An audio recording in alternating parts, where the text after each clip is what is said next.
Je ne comprends toujours pas comment quelqu'un peut investir plus de 20 millions dans un projet de construction et au moment de faire de l'électricité, on lui fait un devis de 5 millions et il estime que c'est tellement cher. Je ne comprends pas. Est-ce que vous savez que dans un projet, c'est l'électricité qui est la clé? Est-ce que vous savez que dans un projet, c'est l'électricité qui peut faire partir un bâtiment en fumée?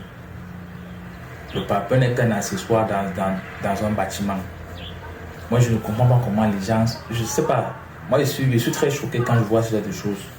L'électricité, c'est la première des choses qu'on doit faire dans un bâtiment de façon à prendre au sérieux. Je ne comprends pas comment quelqu'un peut investir plus de 20 millions dans un projet pour faire le gros œuvre. Au moment de faire de l'électricité, le devis de 5 millions, il dit que c'est tellement cher. Je ne comprends pas. J'étais dans un chantier, j'ai vu des choses vraiment là-bas qui m'ont dépassé. Je vais mettre un peu les images que vous allez voir. J'ai vu comment les gars font la tuyauterie. Je me suis posé la question de savoir que c'est quel genre de tuyauterie comme ça là. Je vais mettre les images et puis vous allez voir. Regardez vous-même, est-ce qu'on fait ce genre de choses? Est-ce que c'est normal de faire ce genre de tuyauterie? En plus au sol, on coupe les gaines, on mange les gaines au sol. C'est pourquoi. Est-ce que celui qui a fait ça connaît les conséquences à long terme? Le but de couper les gaines comme ça, c'est de pouvoir mentionner les gaines au sol. À long terme, lorsque les gaines sont mentionnées au sol, l'eau va s'infiltrer dans la gaine. Je ne sais pas si la personne connaît ça. Celui qui a fait ça, je ne sais pas s'il connaît. Quel est d'abord le rôle de la gaine? La gaine permet de protéger le câble. Si la gaine est déjà coupée, elle est déjà mentionnée, c'est facile que l'eau s'infiltre. Et lorsque l'eau s'infiltre dans la gaine, on connaît les conséquences. On aura les problèmes de différentiel tout le temps. Quand l'eau va s'infiltrer, le différentiel va sauter. Et on va croire que non, c'est la sorcellerie. Je ne sais pas. Il y a un adage qui dit que un professionnel coûte cher.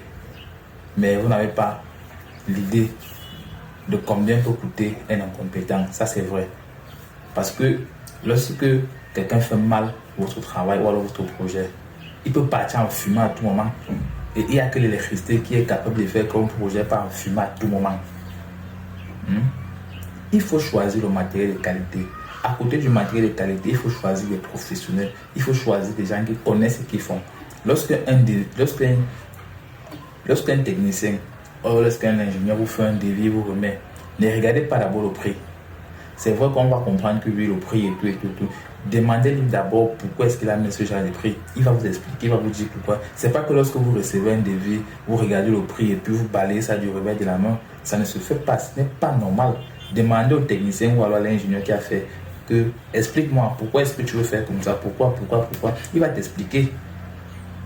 Et si tu estimes que c'est cher, par exemple le matériel, le technicien n'est pas obligé de te fournir le matériel.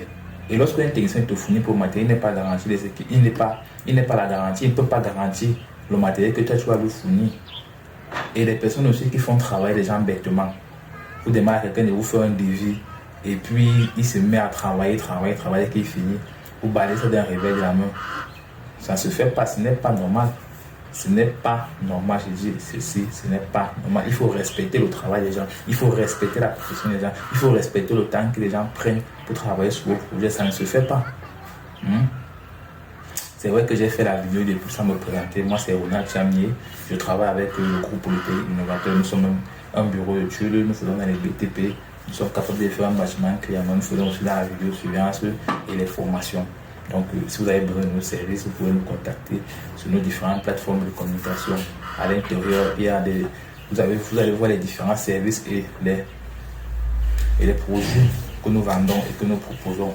Donc, je vais m'arrêter là. Je ne veux pas que la vidéo soit trop longue.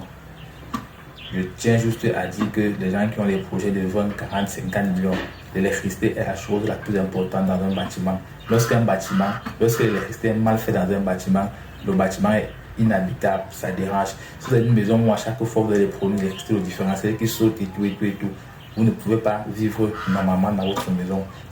Même dans la Genèse, même dans la Bible, il est dit que au commencement, Dieu dit que la lumière soit et la lumière fut.